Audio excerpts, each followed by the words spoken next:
ప్రొద్దుటూరులో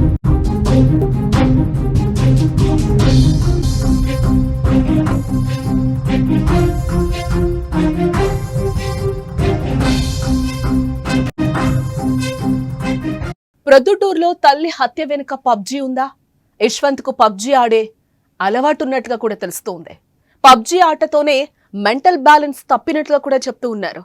ఆటలో కాల్చినట్టే బయట కూడా ఉండేందుకు ఛాన్స్ ఉంటుంది అంటున్నారు నిపుణులు.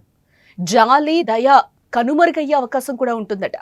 పబ్జీ అడిక్షన్ కారణంగా ఇప్పటికే ఆత్మహత్యలు కూడా పెరుగుతూ ఉన్నాయి. ఇప్పుడు హత్యలకు కారణమవుతున్నాయని కూడా నిపుణులు చెప్తూ ఉన్నారు. పబ్జీకి బానిసై ఎన్నో జీవితాలు ఆగమైనాయి.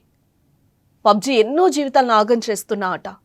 కనిపించే వారిని కాల్చుకుంటూ వెళ్లిపోయే ఈ గేమ్ యువకుల మానసిక స్థితిపై ప్రభావం చూపుతోంది. ఆటలో నిమగ్నమై బయట కూడా అదే రకంగా ప్రవర్తిస్తున్న యువకులను మనం చూసాం. కొద్దిసేపే సరదా కోసం ఆడిన ఆ ఆట వ్యసనం అయిపోయి ఏకంగా ప్రాణాల మీదకే తెచ్చేసుకుంటున్నారు. ఎంతో మంది చనిపోవడానికి పబ్జీ ఓ కారణమైంది. మొన్నటికి మనం చూసాం. ఒక 6th 7th క్లాస్ స్టాండర్డ్ చదువుతూ ఉంటాడు.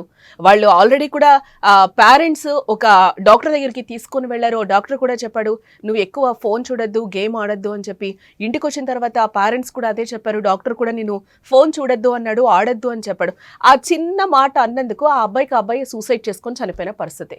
ఈరోజు యశ్వంత్ అదే దీంతో ఎక్కడైతే ఆ గేమ్ లో ఎలా అయితే షూట్ చేస్తూ ఉంటారో అలాగే బయట కూడా అలాగే ఉండాలి అనేది అయితే ప్రేరేపితం అవుతూ ఉంటుంది మైండ్ అని కూడా చాలా మంది నిపుణులు చెప్తూ ఉన్నారు. అదే కోవలోనే ఈరోజు యశ్వంత్ చేసినట్లు కూడా కనిపిస్తూ ఉంది అనే అనుమానాలు అయితే వ్యక్తం అవుతూ ఉన్నాయి. తను పబ్జీ గేమ్ ఆడి కూడా కొంచెం మెంటల్ గా డిస్టర్బ్ అయ్యాడు అనే వాదనలు కూడా తెరపైకి వస్తూ ఉన్నాయి. అయితే ప్రాణాలను కోల్పోవడమే కాదు, ప్రాణాలు కూడా తీయడానికి పబ్జీ కారణం అవుతోంది అనేది ఇప్పుడు ఒక వాదన అయితే మొదలైంది అని కూడా చెప్పుకోవచ్చు. ప్రొద్దుటూరులో తల్లిని కుమారుడు చంపడానికి పబ్జీ కూడా ఓ కారణం. ఎందుకయ్యి ఉండకూడదు అని కూడా ఇప్పుడు ప్రశ్నిస్తూ ఉన్నారు. ఏమాత్రం దయ కానీ, జాలి కానీ, కరుణ లేకుండా తల్లిని చంపిన యశ్వంత్ ఎక్కువగా పబ్జీ ఆడే అలవాటు ఉందని కూడా తెలుస్తూ ఉంది. ఎవరితో ఎక్కువగా ఉండటానికి ఇష్టపడడు అతడు. ఒంటరిగానే ఉంటూ పబ్జీ ఆడతాడని కూడా తెలుస్తూ ఉంది. అతడి మానసిక స్థితి సరిగా లేదు.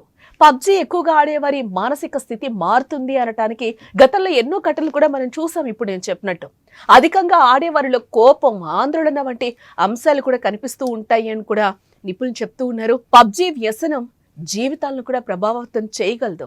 ఎక్కువగా నిరాశకు లోనవడం, స్నేహితులు, కుటుంబ సభ్యులతో కలవడానికి ఇష్టపడకపోవటం వంటి లక్షణాలు కూడా కనిపిస్తూ ఉంటాయని కూడా ఇక్కడ నిపుణులు చెప్తూ ఉన్నారు. వాళ్ళు ఇండివిజువల్ గా ఉండడానికి అలవాటు పడుతూ ఉంటారు. ఎప్పుడూ ఆ గేమ్ లోకంలోనే ఉంటారు. వాళ్ళకి ఇంకేది కూడా ఇక్కడ కనిపించదు అని కూడా చెప్తూ ఉన్నారు. ఆ గేమ్ లో ఏ విధంగా అయితే ఉంటుందో దయ, జాలి ఇట్లా ఏం లేకుండా పేల్చుకుంటూ వెళ్ళిపోవడం ఎలా అయితే ఉంటుందో బయట కూడా వాళ్ళు అదే కొంచెం ఆ బ్రెయిన్ లో ఉంటుంది అని కూడా చెప్తూ ఉన్నారు. ఏదో సరదా కోసం ఆడాలి కానీ అదే బ్రెయిన్ కి ఎక్కించుకొని బయట కూడా చెయ్యకూడదు అని కూడా చాలా మంది నిపుణులు చెప్తూ ఉన్నారు. అది ఎక్కువగా బ్రెయిన్ కి తీసుకోవడం వల్లనే ఈ రోజు చనిపోవడాలు లేకపోతే చచ్చిపోవడాలు ఇలాంటివి ఏవో ఒకటి మనం తరచుగా ఈ పబ్జీ గేమ్ వల్ల కూడా మనం చూస్తూనే ఉన్నాం. ఇవన్నీ యశ్వంత్ లో కూడా కనిపిస్తున్నాయి. ఖర్చులకు డబ్బులు పంపకపోవడంతో తీవ్ర కోపానికి గురయ్యాడు. ఇంటికి పిలిచినా కూడా రాలేదు. హత్య చేసిన పశ్చాత్తాపం కూడా అతనిలో కించింత కూడా కనిపించట్లేదు. చంపేననే బాధ అసలే కనిపించట్లేదు ఈ రాక్షసుల్లో. ఆటలో శత్రువులను కాల్చి హ్యాపీగా ఉన్నట్టే అమ్మని చంపి టీవీ చూసుకుంటూ గడిపాడు అంటే అతడి మెంటల్ బ్యాలెన్స్ ఏ విధంగా ఉందో చూడొచ్చు. ఇక్కడ మనం పబ్జీ కారణంగా హత్య చేశాడు అనలేం, కానీ ఈ ఆట ప్రభావం కూడా కొంతమేర ఉండొచ్చు అనేది కూడా ఇక్కడ కొన్ని అభిప్రాయాలు కూడా వ్యక్తమవుతూ ఉన్నాయి.